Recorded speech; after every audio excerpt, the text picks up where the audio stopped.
Recently, a software vendor reached out to me and said, Shawn, would you test our SCADA package with Codesys PLCs?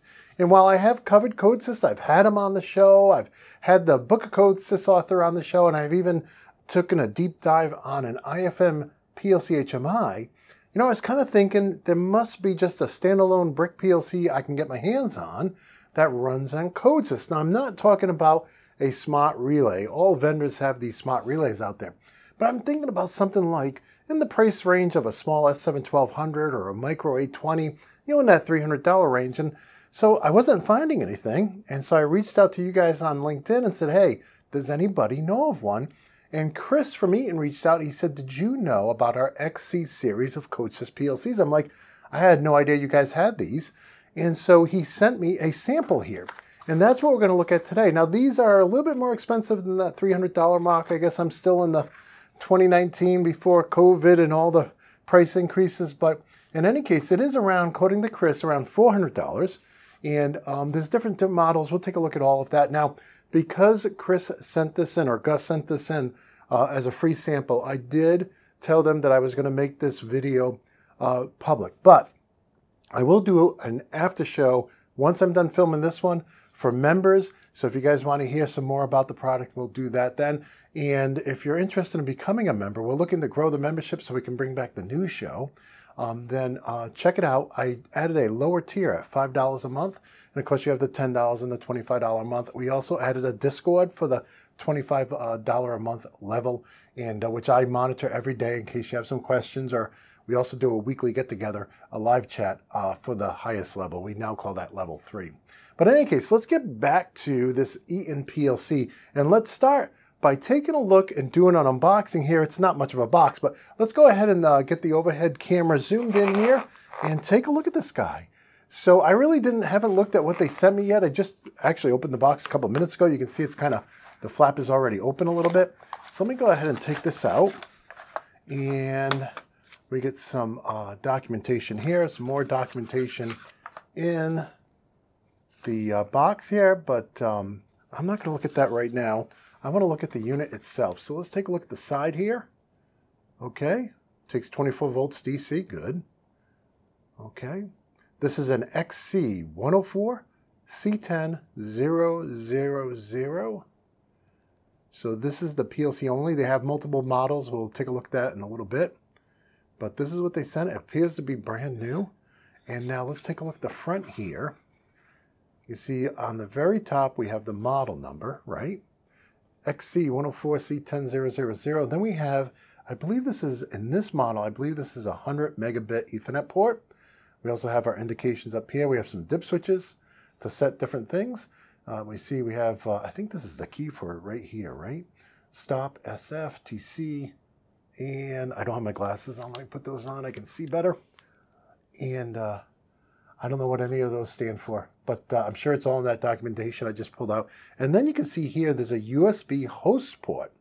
Okay, so if you want to connect up, I'm assuming something like a, barcode reader or something.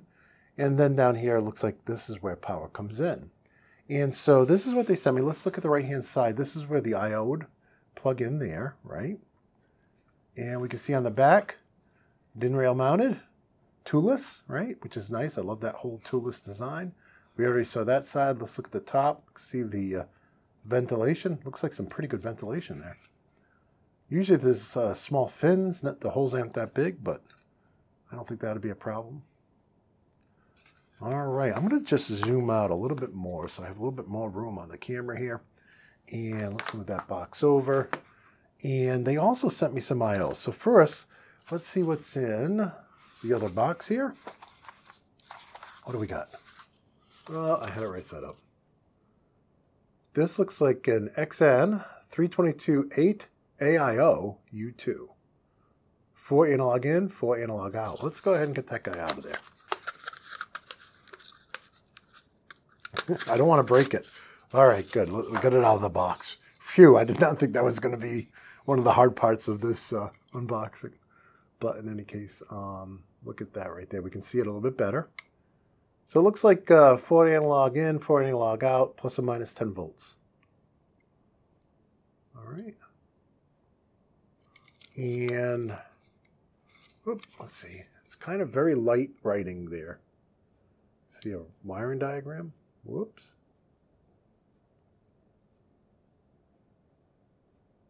Okay. And we can see the labels on X1, X2, X3, X4, X5. And let's see the front of the unit there. 1 and 2, 3 and 4, RRR. 1 and 2, 3 and 4. Okay, so we have that. Now they also sent me some additional modules. So we'll put these guys over. And these were already all assembled together. So let's see what else they threw in the box here. We have 8 digital ins, 8 digital outs, and 4 digital outs. Those look like relays because they're much bigger. You know what? Let's go ahead and take them apart. They seem to go together pretty simply. Ah, okay. We're going to pull these back. That's too wide, so we have to pull these back to disengage. You can see this is the first time I'm looking at it. To disengage these sliders.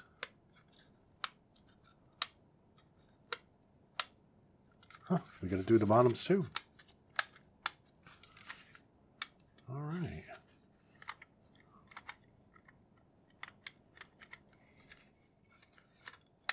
Okay. Okay, so being new with the product, that took a little bit longer than I had hoped. But in any case, let's go ahead and look at this particular unit. This is an XN322-8DI PD. And if we look at this side, we can see the wiring diagram. To my eyes, these are very faint. I would really love to see them make these a little bit darker. Okay, so that's what that one looks like. This is the, well, let's take a look. What is this? All right. This is the XN322-4DO relay output. 6 amps. Interesting. I wonder if that's total or per point. Let's see if we can get on the...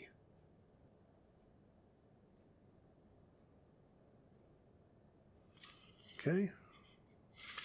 That's what that one looks like.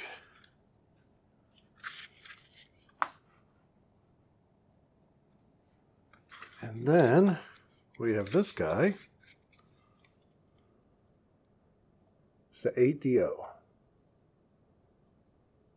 Half amp, which is pretty standard. Okay.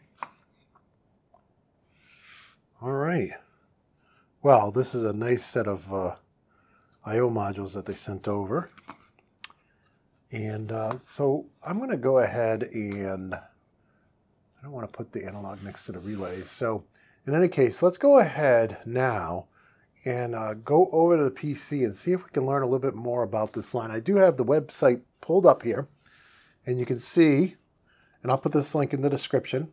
You can see this is the home page. This was very easy to get to. You just, from the home page, go to products, automation, programmable controllers.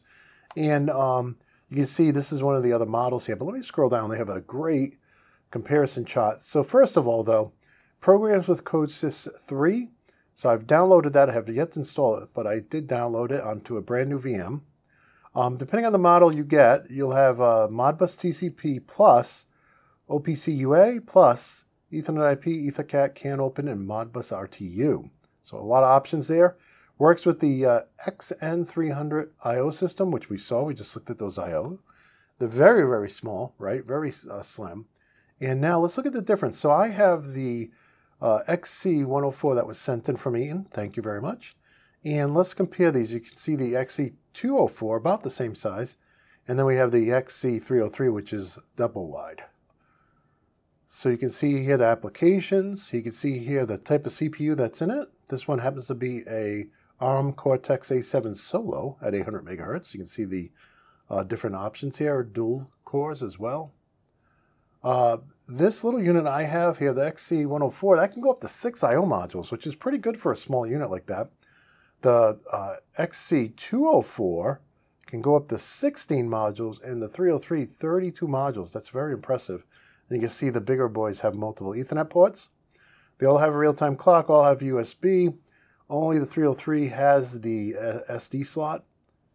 So in any case, that's good if you need to have that. We're looking at the PLC 5, so I'm not going to go into the web Visu. But in any case, OPC server, UA server, and you can see it communications. So the 104, all we're getting here is Modbus TCP. Now, if you don't need to talk to anybody else, that's going to be great because you can do a lot with Modbus TCP. But you can see here, if you jump up to the 204, you're going to get all these protocols, which, you know what, a lot of people use, right? And now I don't see Ethernet IP there. It might be an extra charge. I'm not sure. Okay. I did watch this video. It's pretty good. It goes through all the different parts and pieces. And then there's some video here where they take some generic questions from the audience. You know, things like what are the parts of a PLC, what is IIoT, et cetera, et cetera.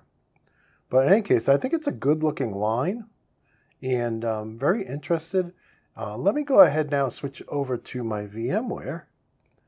Very interested, looking forward to using it here. So I did download their software. Now, I was told, Chris was like, hey, get it from us, don't get it from Codesys, which I can understand because, you know, the last time I did this, you can see in that video there, I struggled with the vendor's website and I struggled getting there, finding the right plugins to go in the Codesys, the right, you know, what we would call in the Rockwell world, an add-on profile. And so I took Chris's advice. He sent me a link. You can also easily find the link right on their website. I did find it directly as well. And so I'm going to go ahead and install it now. And so what we'll do here is we'll double click on it. Of course, I have taken a snapshot so I can roll back in case anything goes wrong. And during this part, I'm going to go ahead and fast forward the video for all the dead space so you guys don't have to sit through that. But I'll start here by going into, yes, launch the setup. Okay, saying, hey, the Microsoft Edge WebView 2 runtime is not installed. If your computer is offline, you're going to download the standalone installer. So apparently that doesn't come in this download. We got to go online and get that. And then we have to restart this installation process. So I'll be right back. Let me go ahead and do that.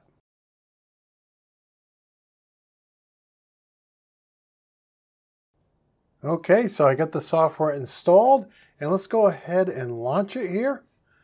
And in the meantime, while the software is launching, let me take you out here to the workbench. And you can see in the overhead cam, I have the unit wired in to this demo case. Let me go ahead and zoom in on it a little bit. And here you can see, I got the Ethernet plugged in here. You can see we got power on.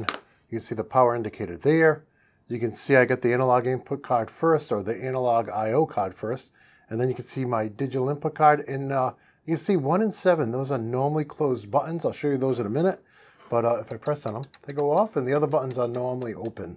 And then here we can see the outputs, and you can see I got power right there as well. So let me go ahead and zoom out here, and we'll take a look at the demo case and these buttons I was just pushing. And just for simplicity, I went ahead and just did the buttons and lights. So again, let me move the wires over. You can see that's the first one, the second one, and so on. And then as far as the outputs, those are all just going to the pilot lights.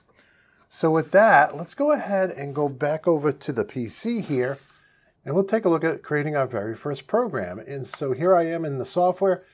It says Xsoft Codesys 3, so you know that the Eaton products have been already pre-installed in it. You don't have to go search in the web and add those, which I like.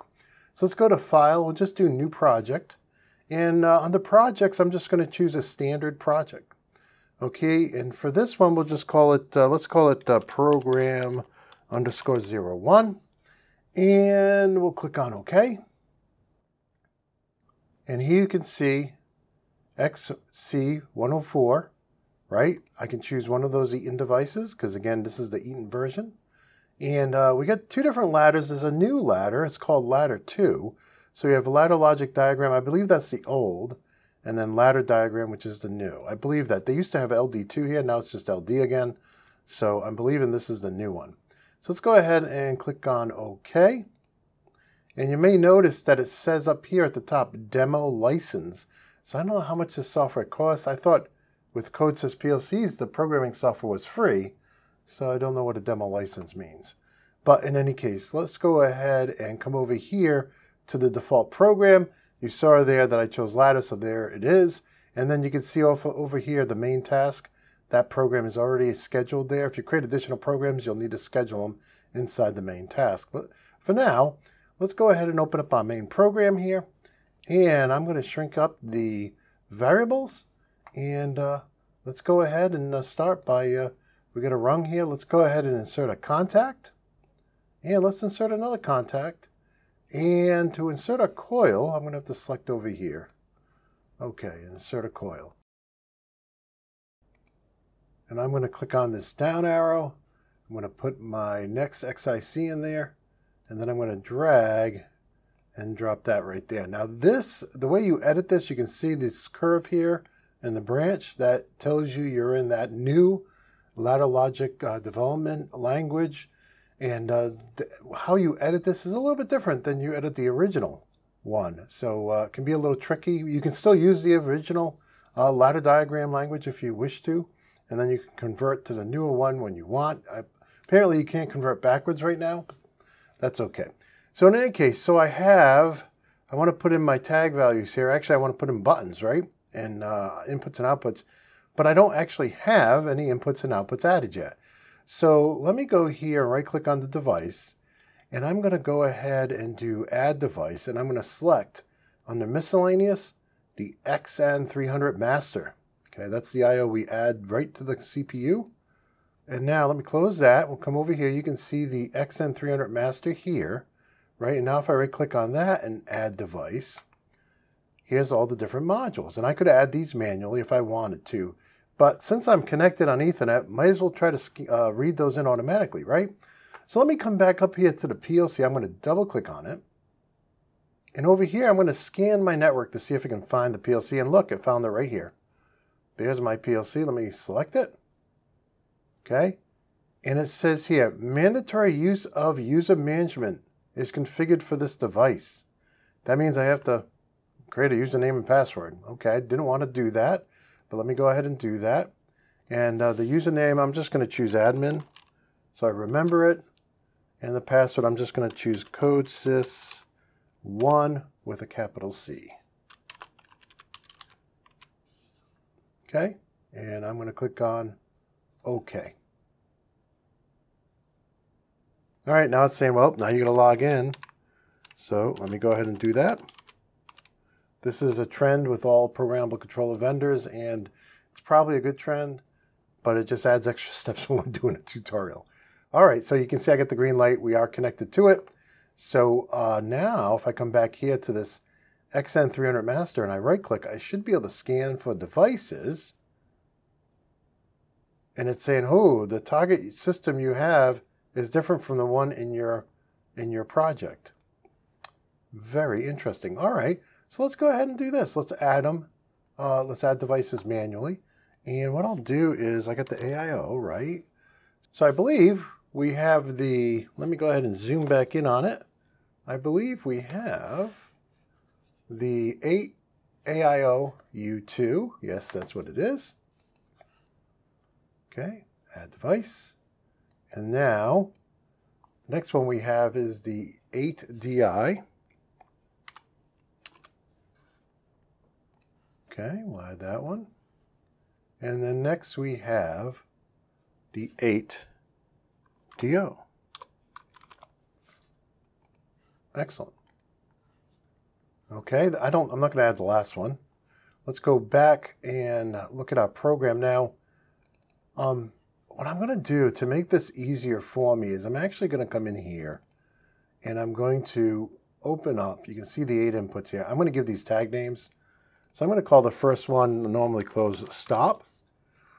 And I'm going to call the second one, normally open start. That's all I need there. And then for the outputs, I am going to call the first one M1. Excellent. Okay, so let's go back to our program, and now I should be able to browse for those tags. Let's see here. All variables. IO config globals mapping. Yep, so I'm going to do the stop first, and then I'm going to do the start. Let me put M1 here, and M1 here. Again, I'm just using a pilot light as a motor for this quick little example. I think that looks good. Let's build it. See if there's any errors. Okay. 0 warnings, 5 messages. And now let's go ahead and try to download it. And I got a feeling because the device didn't match, that's not going to work. Now to download in Codesys, I always find this so odd. They say it's a login. It's not online, right? Over here it says online, but log in. So, okay, let's just do it. Okay, and this is where we get it. It says, oh, you're using the latest 351930. What I have in the unit is 351750. So, I could flash the firmware up, or I could just use the same. I think I'm going to avoid flashing it for now because this is my first time using it. Let me just redo what I did inside of the older version. So I'll be right back. Okay, so I got the new project and the older software created and connected. And now I'm going to try adding that. Let's see here. Add device, the XN300, add device. There it is. Let's go ahead and close this. Let's right click on this guy here and scan for devices. And it says I'm not logged into the unit. So let's try to log into the unit. It's saying the software is older than the firmware of the unit. That's okay. Let's go ahead and connect anyways. It says this new application does not exist on the unit. Let's go ahead and create it and download it. There's really no program in it, but that's what I got to do to get connected. All right, now I'm connected. Now let's see if I can scan for devices. All right, found all 4 I/O cards automatically. Let's copy these into my project. Boom, excellent. So now let's go back to PLC programming. I'll shrink this guy up here. And let me go ahead and add in, well, it looks like I'm online. So let me go back offline. I'm going to save. Let me select rung 1 here, or network 1. And I'm going to add in a contact. And I'm going to add in another contact. I'm going to add in, well, let's click here and add in a coil. And now we'll click here, and this is the older ladder diagram, and you can see here, it easily does a branch. All right, great. So now I want to come back over here and describe my inputs again. The first input was going to be stop. The second one was going to be start. And then for the outputs, okay, let's go to the outputs. And open that up. We're just going to do M1 for the first output. Excellent. Let's go back to our program. This will be stop. Okay. Stop. I want to do stop first. Some people do start first, but I like to do this stop first and then the start, because the output is the motor. M1, and we'll seal in with M1. We don't have auxiliary contacts on our pilot light, so we'll just use the output. This is really just a pilot light, not a motor. All right, I think I'm good. Let's build it. Okay. Not seeing any errors down here. So now let's log in. We can do that here, or we can do that under online login. I don't know why this isn't just called going online. It's a little confusing if you use Allen Bradley, or maybe even Siemens. But it says, hey, again, we're getting that warning. The software is older than the firmware. Do you still want to do this? Yes. And there's no matching file. Do you want to download? Yep. Okay, I'm downloading online. Let me see if I can zoom in here. Control mouse wheel. Oh, it doesn't shrink. Okay, so we get that. Let me zoom back out. Okay, so in any case, let me press the stop button to see if it goes off. Yeah. Well, that's working. All right, and let me press the start button.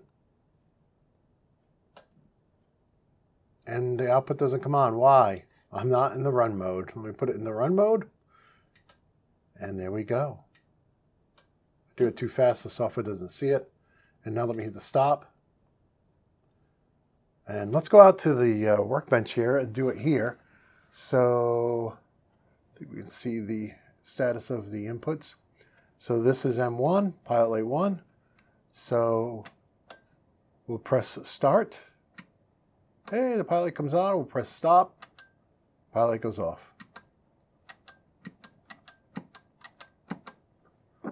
And with that, that's a first look at the XC series of Codesys PLCs from Eaton.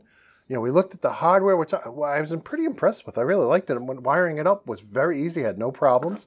And, you know, as far as getting the Codesys from their website, I thought that was very easy since I didn't have to get the generic Codesys developer and then, you know, go searching for what, you know, hardware to add to it. I've ran into issues with that in the past, last time I covered Codesys. But in any case, that was great. It was easy to get. I'm glad that we could have two different versions installed, the latest version and the previous version.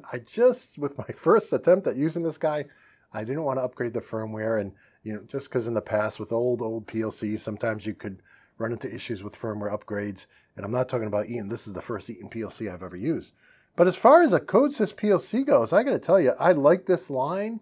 I like the design. Like I said, wiring was super easy. Using it, you know, just having to know, you know, that I'm wondering why that XN300 bus adapter for the I/O wasn't added automatically, because it's built into the controller. I would think that if the CPU has a built-in I/O scanner, that should come in the project automatically. So I don't know why that doesn't happen. I actually had to do a little research to find out that I had to add that manually. So that would be one thing I would say for them is, you know, if you're going to do something, add that automatically. I know if you're using other products that have built-in I/O, the I/O is added automatically. But, you know, with this product, there's no I/O built in. So you know, you should, I would think you'd want to expose that bus adapter, the XN300 adapter for the I/O. But aside from that, I did like the ability to read in the I/O. I thought it was very easy for it to search and find it. I actually did a couple of test runs before filming the video, and resetting the unit to factory defaults is super easy. So I like that too. The default IP address, one thing I didn't show you is that I had to change the IP address of my VMware image to be on the same subnet as this guy, which was 192.168.119. Now that is in the manual. And so you had to know that if you're going to use this for the first time, you'll have to make your PC. And they cover this in the book. I think they do a good job, actually. But you need to, because of the default addresses they come out of the box, you need to change your image to match that. And but besides that, everything was pretty straightforward and easy to use. And if you're looking for a small to medium to maybe even large Codesys PLC, you might want to check these guys out. Maybe call your local Eaton rep and ask them to give you a demo and some product information. And I know the guys at the factory are great to talk to as well. And I just want to thank Chris and Gus for all their support to make this happen, giving me the hardware and being available, sending me some links and being available if I ran into any issues, but I really didn't. So I just want to say a thanks to them. Now, if you are a member, I'm going to do an after show on this. I did want to do this episode public in appreciation for them sending over this unit. And if you guys who are watching this, you want to see me do more on this, would you like to see me do the analog or anything else, let me know. And for you members, I actually have a poll up. What do you want me to do next? So, and then some other ththings I didn't even put on the poll. I was thinking about, should we try to turn our next PLC into a Codesys PLC, or our Wago PLC into a Codesys PLC? So let me know on those as well.